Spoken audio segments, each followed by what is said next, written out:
Halo guys, kembali lagi bersama dengan gua Yedi Jalhur di channel Anici Kreatif Media. Seperti yang kalian lihat, di sini udah banyak sekali gadget, tas, kamera dan lain-lain. Karena gua akan membahas selama tahun 2024 ini apa aja alat yang gua gunakan buat bekerja, termasuk tas, aksesoris, lensa, kamera, mikrofon, dan ya nanti gua akan bahas semuanya ke kalian. Jadi stay tune di channel ini, jangan lupa di subscribe dan kita langsung mulai aja video ini. Langsung kita mulai aja. Yang pertama, ini adalah tas yang gue pakai. Ini adalah tipe Think Tank. Gue lupa versi apa, tapi yang pasti ini AirPod. Kenapa gue pilih tas ini? Karena tas ini bisa ditarik, ada rodanya. Terus di bagian belakang dia juga bisa diranselin. Nah, seperti ini. Jadi kalau misalkan gue lagi motret naik motor, itu gampang banget buat bawa tas ini. Karena nggak selamanya gue naik mobil buat motret, terkadang lebih efisien naik motor. Dan asal kalian tahu, tas AirPod Takeoff ini udah sekitar 12 tahun. Dan ini masih awet sampai sekarang. Dan ini sebenarnya recommended banget buat kalian kalau kalian lagi mau cari tas. Terus tas yang kedua, yaitu gue pakai ini. Ini adalah tas Think Tank juga, dan ini kurang lebih umurnya sama dengan ini, sekitar 12 tahun, jadi udah lama banget. Ini udah terpercaya lah kalau untuk tas, dan nggak pernah rusak sama sekali, nggak pernah trouble. Ini biasanya gue pakai dengan pendamping tas ini. Jadi kalau tas ini buat bawa semua gear yang ada di sini, kalau tas ini buat mobilenya. Itu kalau gue bisa taruh kamera, kecuali gue nggak bisa taruh tas ini, ya gue akan bawa ini doang atau bawa tas ransel seperti itu. Lalu next, masih di dalam tas ini juga ada pouch bagian depan. Biasanya gue isi laptop. Kebetulan untuk tahun 2024 ini gue masih pakai MacBook Pro M1 Pro, dan ini yang versi 16 inch, dan ini masih bagus banget sampai sekarang, meskipun umurnya sekitar 3 tahun mungkin, kurang lebih lah ya. Dan ini masih recommended banget kalau kalian mau ngedit 4K 60 HDR. Lalu untuk Lightroom pun gue udah coba untuk ngedit ribuan foto, pernah sampai 2000-3000 foto, dan ini masih kuat banget. Dan kenapa gue pilih yang 16 inch? Karena gue sering ngedit di laptop, meskipun terkadang gue ngedit di monitor juga. Tapi gue pilih 16 inch karena daya tahan baterainya. Gue bisa ngedit sampai 5 jam atau 6 jam mungkin penggunaan medium lah untuk Lightroom gitu. Ini masih kuat tanpa butuh casan. In fact, gue biasa kalau nongkrong di mall atau nongkrong di cafe, gue jarang pakai casan juga sih. Jadi enak untuk dipakai. Gue nggak harus cari charger lagi gitu. Lalu kita masuk langsung ke kamera yang gue pakai. Yang pertama ini adalah kamera 5D Mark IV. Ini udah lama banget gue pakai, sekitar dari pertama kali launching 2016 akhir kalau nggak salah. Berarti umurnya udah 8 tahun. Ini masih gue pakai sebagai first kamera kalau buat di studio, tapi kalau buat event sekarang gue mulai meninggalkan ini. Dan ini jadi second kamera aja. Gue sekarang pakai yang EOS R ini. Nah, EOS R ini kebetulan kepasang lensa 24-35. In fact, gue membeli EOS R ini kurang lebih sekitar setahun yang lalu, karena gue mau coba mirrorless kameranya Canon, dan mungkin perlahan nanti gue akan menjual semua lensa ini dan ganti ke RF, dan ya itu mungkin rencana ke depan aja. Tapi buat konten di tahun 2024 ini, yang kalian lihat itu semuanya direkam menggunakan kamera EOS R ini dengan resolusi 4K, dan karena ini bisa di flip, beda dengan 5D Mark IV yang nggak bisa di flip gitu. Jadi gue pakai ini mostly buat video sih sebenarnya. Kalau yang 5D Mark IV ini gue pakai buat foto komersial. Gue masih lebih suka karakternya 5D Mark IV dan lebih tangguh juga dibandingkan oleh EOS R ini.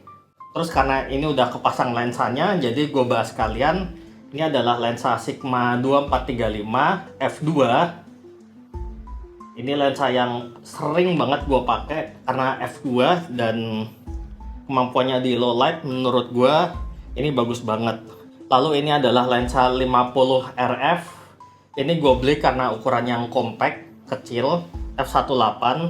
Meskipun nggak setajam lensa 50 Sigma yang gue pakai ini yang f1.4, tapi secara berat dan ukuran kan beda jauh kan. Jadi kalau buat travel gue lebih pilih f1.8 meskipun nggak sebagus yang f1.4 ini. Kecuali buat komersil untuk foto-foto portrait gitu gue masih lebih pakai yang 50 1.4 ini. In fact kalau gue mau trade pakai dua kamera, di yang 5D Mark IV ini gue pasang lensa 2435 sehingga gue dapat wide-nya di sini. Lalu di EOS R ini gue pasang lensa 50 yang Sigma ini f1.4. Dan kenapa gue memilih ini, yaitu karena yang 50 1.4 ini kalau EOS R itu bisa di crop mode, jadi bisa jadi lensa 85 mili. Jadi gue untuk range 24 sampai 85 udah tercover, dan f-nya juga ini f2, ini f1.4, jadi kan enak banget kan. Untuk low light pun juga masih bagus. Next kita lanjut ke lensa trilogi. Ini adalah lensa 1635 f4. Ini yang gue pakai kebanyakan kalau buat foto arsitektur, untuk foto interior itu gue masih sering banget pakai lensa 1635 ini. Untuk video juga masih kepake. Terus kenapa gue pilih yang f4 aja nggak f28? Karena kalau gue motret pakai ini biasanya kamera itu gue taruh di tripod. Jadi mostly gue motret ini tuh pakai f-nya juga f56, f8 gitu. Jadi gue nggak perlu yang sampai low light banget karena gue udah punya yang versi low lightnya. Lalu ini adalah lensa 2470 yang lama. Ini lensa kalau nggak salah umurnya 20 tahun mungkin ada. Entah kalian udah lahir atau belum, tapi gue dapat lensa ini di harga murah, mungkin sekitar 5-6 juta kalau nggak salah. Dan ini gue pakai untuk liputan casual aja. Gue sebenarnya lebih prefer lensa fix karena kualitasnya, lalu f-nya biasanya rendah, f1.8, f1.4. Dan ini meskipun cuma f2.8 tapi udah cukup, dan kalau gue lagi males ganti-ganti lensa, ini adalah satu lensa pilihan gue aja. Meskipun nggak terlalu tajam, tapi ini punya karakter yang menurut gue bagus banget. Lalu ini adalah lensa andalan juga, 70-200 f2.8, ada IS-nya. Ini adalah lensa yang udah gue miliki sekitar 13 tahun ada. Sampai sekarang masih kepake, cuman ya berat aja seperti kalian bisa lihat. Ini buat candid, buat portrait itu masih kepake banget. Dan kalau gue motret dua kamera, kalau gue nggak pakai setup yang fix seperti ini, gue biasanya pakai dua lensa ini, 2470, 70-200 atau 1635 atau 2435 dan 70-200. Meskipun ya nge-gym dikit ya. Oke, terus perangkat pendukung videonya, ini mic yang gue pakai sekarang ini ada mic USB. Cuman ini jarang gue pakai, biasanya gue pakai buat voice over aja. Tapi kalau yang untuk wirelessnya gue masih pakai yang Rode Link ini. In fact ini mic yang sangat bagus dan masih banyak dipakai buat production besar. Meskipun ukurannya yang agak besar seperti ini, tapi gue biasanya pakai lav. Dan ya ini memang nggak terlalu compact, cuman kalau buat konten atau untuk video di rumah aja yang statis gitu, nggak terlalu mobile, mic wireless ini menghasilkan suara yang bagus banget seperti yang kalian lihat di video-video yang biasa gue bikin. Terus lalu untuk flashnya, gue pakai dua flash di sini, ada dua-duanya Godox, yang satu TT600 dan V850.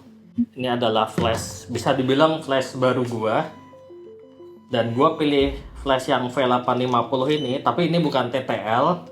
Kenapa gue pilih yang bukan TTL? Karena ini masih manual dan pinnya satu aja, jadi ini bisa dipakai di brand lain. Kalau punya kamera Sony, Fuji, atau Nikon ini bisa dipakai gitu. Kalau yang TTL itu fokus buat Canon, jadi suatu waktu gue motret pakai kamera lain ini nggak bisa dipakai. Dan ini adalah flash pilihan gua. Kenapa? Karena ini udah pakai baterai lithium. Beda dengan Godox yang ini TT600, ini masih pakai baterai A2. Dan serius guys, kalau kalian sering motret pakai flash, motret pakai baterai lithium di flash itu jauh lebih efisien. Mungkin ke depan gue akan mengganti ini dengan ini juga satu lagi gitu buat backup. Oh ya, satu lagi, gue selalu membawa 2 kamera pada saat pemotretan, apalagi kalau pemotretan yang penting banget gitu. Kenapa? Karena backup itu penting. Kita kan nggak tahu kan, kalau misalkan gue lagi pakai satu kamera ini tiba-tiba trouble dan gue harus pakai satu kamera, at least itu gue masih bisa bayangin kalau gue cuma bawa satu kamera aja dan kamera tersebut trouble, sedangkan event itu mau nggak mau harus diliput. Ya gimana, kan susah kan. Ya backupnya banget mungkin pakai handphone lah, tapi kan nggak proper gitu untuk dilihat klien. Oke, next. Sekarang untuk baterainya, gue ada baterai LPE6 6 biji. Dan in fact, kenapa gue waktu itu pilih EOS R? Padahal di harga yang sama, gue itu sebenarnya bisa beli EOS RP yang bagus banget, tapi harga juga murah.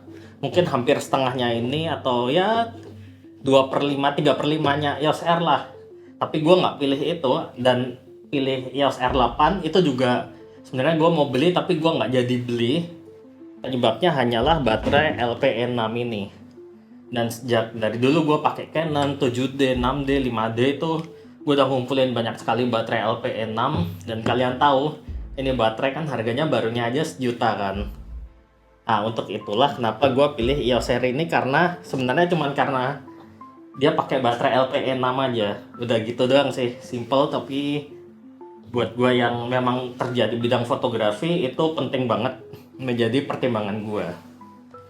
Lalu untuk chargernya, gue biasa bawa 2 charger seperti biasa. Lalu ini charger buat flash Godox yang ini tadi. Ini chargernya kecil, pakai USB-C, jadi pakai charger HP aja bisa. Ini enak banget. Lalu untuk aksesorisnya, gue pakai ini Godox X2T buat Canon. Ini untuk nge-trigger, dan kedua flash gue ini juga Godox karena ya supaya kompatibel aja dengan trigger gue yang ini. Lalu untuk memory cardnya, gue ada Extreme Pro. Sini ada 16 GB SanDisk, tapi gue nggak rekomen. Kenapa? Kalian bisa cek di video-video gue yang sebelumnya. Lalu gue pakai ada Lexar yang 64 GB. Dan nggak lupa tadi untuk yang di EOS R ini, karena ini udah UHS 2, gue pakai yang Exasen ini 256 GB. Kenapa gue beli yang gede? Karena sekalian buat video. Lalu untuk yang memory card di 5D ini, gue pakai Kingston 64 GB. Dan minimum requirement gue biasanya kalau beli memory card itu 64 GB sekarang ini. Karena kenapa? Biasanya nih kalau gue ada kerjaan yang motret seharian, itu kurang lebih fotonya mungkin sekitar 1200, 1500, itu RAW JPEG ya. Dan 64 GB itu cukup lah buat seharian, biasanya gitu. Kecuali untuk foto-foto yang ngeburst banget sport, mungkin 64 GB kurang kalau motretnya RAW JPEG gitu. Lalu untuk 5D sendiri, ini karena ini masih menggunakan memori CF, jadi ini ada 2 slot di sini, CF dan SD. Itu gue masih nyimpen memori CF. Ini ada 64 GB Extreme, lalu 16 GB di sini.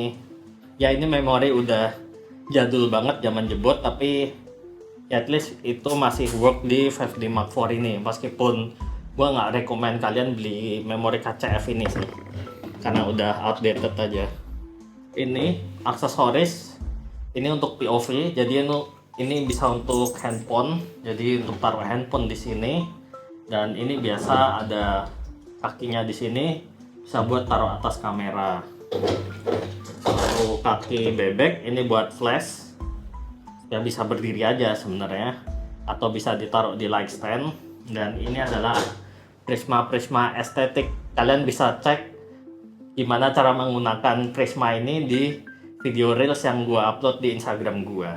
Oh ya, satu lagi, lalu ada ini buat ngebersihin lensa aja, tapi gue sebenarnya jarang pakai juga sih, karena gue lebih suka pakai tisu atau pakai ini aja, lap buat bersihin lensa karena lebih cepat aja. Gue bukan tipe yang kayak sayang-sayang banget gitu sama kamera, karena kamera itu buat gue kan alat bekerja. Jadi ya seperti kalian lihat lah di sini, mungkin udah brocel-brocel karena bekas pemakaian, kena keringat atau sedikit lah kepentok dan sebagainya. Semua lensa gue memang nggak dalam keadaan prima, tapi at least ya inilah lensa gue, dan ini semua udah bekerja buat gue, menghidupi gue, karena memang kerjaan gue sebagai fotografer. Oke, dan yang terakhir, gimana cara gue ngebawa dua kamera ini, yaitu dengan ini yang gue pakai dari tadi. Ini adalah double strap. Jadi ini double strap dari Shadow Goods kalau nggak salah nama IG-nya. Dulu mereka custom gitu, cuman sekarang udah lebih mass market lah gitu, udah lebih dikenal, pakai kulit asli. Dan gue beli ini karena ini terlihat cukup elegan menurut gue. Ini dari belakangnya. Dan ini kenapa gue pakai, karena dulu gue adalah fotografer wedding. Karena fotografer wedding itu kejar momen, jadi seringnya gue pakai dua kamera supaya nggak repot kan kalau ganti-ganti lensa seperti itu. Tapi kalau gue lagi motret pakai satu kamera aja, gue pakai strap yang seperti ini aja biasa. Nah, lalu ini tinggal gue pasangkan di kamera. Ini kalau gue motret pakai satu kamera aja. Atau kalau di studio biasanya gue malah nggak pakai strap sama sekali, gue langsung. Dan sebenarnya ini adalah cara memotret favorit gue, yang paling favorit, yaitu tanpa strap. Udah gini aja, pegang. Nah, enak, nggak ada yang ngeganggu di leher dimanapun gitu. Meskipun gue nggak terlalu recommended sih, cuman at least selama 12 tahun gue motret, 14 tahun mungkin, belum pernah lah kamera jatuh karena nggak pakai strap gitu. Justru malah kalau dari strap pernah jatuh sih beberapa kali. Mungkin di video lain gue akan cerita-cerita lagi. Dan satu lagi nggak lupa adalah earpod. Ini kalau gue foto konser, ini barang yang penting banget, karena konser itu kan sakit banget, apalagi kita motretnya di bagian depan itu deket speaker, kadang kena bass, itu ya bisa ngerusak kuping lah. Jadi ini adalah penting buat ngelindungin kuping kalian. Selain kalian perlu bawa minum di tas kalian. Dan fun fact, semua barang ini cukup untuk masuk ke tas ini, kecuali ini. Dan fun fact satu lagi, terus kalau gue pakai semua lensa ini gue keluarin di sini, terus gue ngerekam video ini pakai apa? Ya, kalian bener, gue ngerekam video ini pakai iPhone 15 Pro. Dan ini gue rekam pakai software Blackmagic di 4K 30 dan HEVC. Kalian bisa lihat gimana hasilnya. Dan itu kamera iPhone 15 Pro itu, in fact gue juga pakai buat video komersil, bahkan maksudnya video wedding, video event, video birthday, itu gue pakai kamera itu buat kasih ke klien, dan hasilnya sangat-sangat nggak kalah dengan kamera-kamera profesional seperti ini. Tentunya dibantu sama softwarenya yang Blackmagic Pro itu juga. Oke, sekian dulu karena video ini udah panjang. Kita ketemu di tahun 2025 dan Happy New Year semuanya. Semoga tahun depan makin sukses lagi semua ini. Dan jangan lupa subscribe tadi channel gue. Kita ketemu next year. Thank you, bye.